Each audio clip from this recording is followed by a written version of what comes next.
Good morning, everyone! So for today's video, I'm going to be sharing with you guys some more, I guess you could call them daily habits or things we tend to do on a daily basis that is kind of ruining our skin. I did a video like this a couple months ago, which I will put here so you can see what the thumbnail looks like, and link down in the description box below.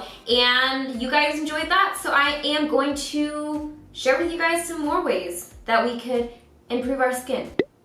Yeah. Bonk. This one really upsets me.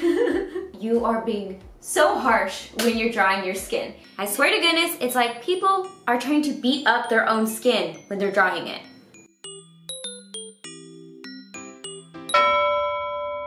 Alright guys, the moment you've all been waiting for, the fight of the century.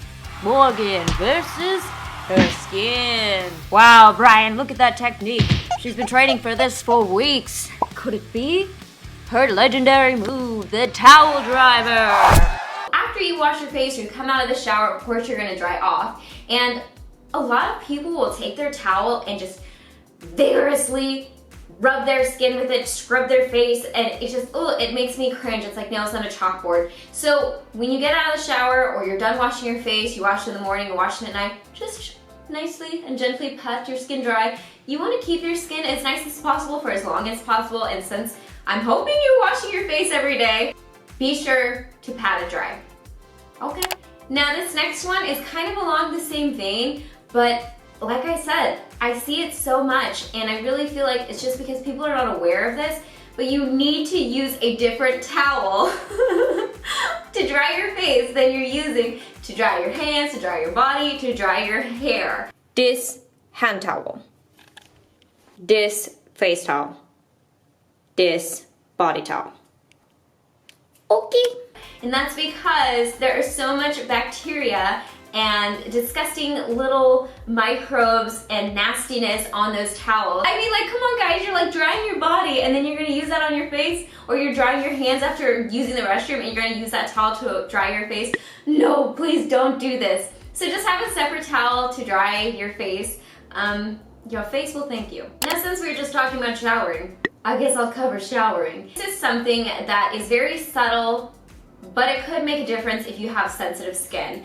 And that is figuring out whether or not you're using hard water or soft water. Now, this really depends on where you live. Obviously, some areas have hard water, some areas have softer water. Now, what makes water hard is what's in it. Hard water, there's more calcium and magnesium. It makes it harder to rinse off product. Because of that, when you have product left on your skin, obviously that's going to clog pores or cause other issues. So you want to make sure you're thoroughly cleansing your skin and rinsing it off. So if you have the ability to install a water softener and you have sensitive skin, I would definitely say look into it. Now, another thing with water is knowing what is in the water. Some of the water, again, this depends on where you live, might contain more chemicals.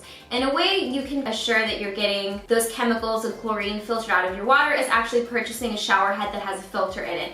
Now, a lot of companies make these and you can find very affordable ones. I'll link them down below. Again, I know it seems like, well, what the heck, I have to install a different shower head in my shower for my skin.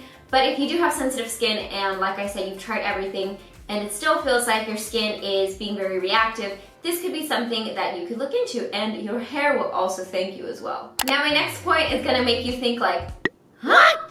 Because I know it's recommended a lot to put toothpaste on breakouts or pimples as a spot treatment, but toothpaste is so bad for your skin. At least I should say most toothpastes are very bad for your skin and can actually cause breakouts and skin irritation. So if you've noticed that toothpaste doesn't really help to treat any of your spots, or if you notice you're breaking out around your mouth, it could be because of sodium lauryl sulfate, which is something we hear about a lot, but essentially what it does is it breaks down your skin's barrier, it makes it a lot weaker and a lot more susceptible to damage. Sodium lauryl sulfate is called a surfactant, which is known to irritate skin. So theoretically, you could find toothpaste formulated without this in it, but just to be safe, let's stick to skincare on the skin and oral care in the mouth.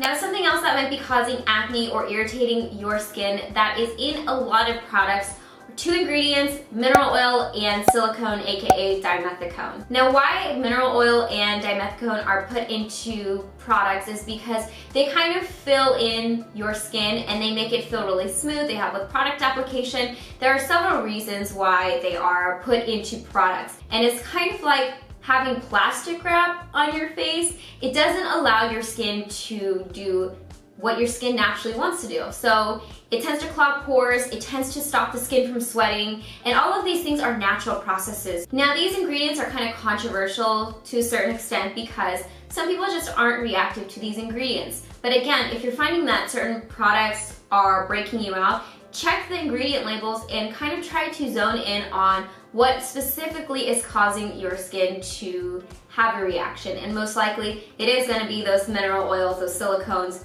those type of ingredients, especially in makeup and skincare. Now we're gonna talk about some hygiene. Disgusting. Because these are little items in our life that we just kind of look past and don't realize they're breaking our skin out. Point being, people, wash your bed sheets. Kind of grody. You know, you need to wash your pillowcases. If you think about it, your head is on that for, 6 to 8 hours, sometimes more a night. So just be sure to wash them. You don't need to wash them every night, but regularly. Let's not go months without washing our bed sheets. I mean, come on, guys. Disgusting. I wish I didn't have to tell us this. Another thing that is very dirty that I know, at least for me, I'm using on a daily basis, sunglasses or glasses. Now, when I used to wear prescription glasses before I got my vision corrected, I used to always break out around here, and I'm gonna be honest, it's because I never cleaned my glasses. I mean, my original clean my glasses was like the kind of clean, and that's not actually clean. Actually, that's probably making them more dirty, to be honest. I was getting a lot of like little tiny clogged pores in this area, and that's because of those dirty glasses and sunglasses. So just be sure to wipe them down. I know, it seems very common sense, but let's face it, who does it? I know I didn't. The last hygiene thing I'm gonna be talking about is, again, something that's gonna seem like it's common sense and obvious, but let's face it, sometimes we don't do this, and it is wash your hands. So before you apply your makeup, wash your hands. Before you apply your skincare, wash your hands. Before you reach into the tubs of skincare, wash your hands. It's super important to keep your hands clean. Any way you can stop the spread of bacteria and all the griminess, little oils from your fingers, just be sure to wash them with soap and water really quick. This also goes with don't touch your face. I know it's tempting. I like to touch my face too, but I tend to notice I break out where I touch my face more often. So I know there's definitely science behind that. Now, the next habit you should break, or I guess I should say, next habit you should make, is to apply your skincare products in the correct order. Now again, I have a skincare short on this topic. It is a less than 3-minute video that will educate you on how to apply your skincare in the proper order, and I specifically list off the order that the products go on. General rule of thumb is lightest to thickest consistency, but this is very important because if you're not applying your skincare in the proper order, you're not being effective with your skincare. So that means some products might not be absorbing properly and you might not be getting the full extent of your skincare products. And let's face it, we spend a lot of money on our skincare. We want our skin to look good and we want to make sure our skincare is working. So apply it in the proper skincare order. Again, link down below. Alright guys, so I hope you enjoyed this video. I just wanted to point out some more ways you can improve your skin or little things you can look out to make adjustments on that might make a big difference in the way your skin looks and feels. As always, I hope you guys are happy and healthy, and don't forget to rate, comment, subscribe, share with your friends and family, hit that notification bell, and I'll see you guys in my next video. Bye guys!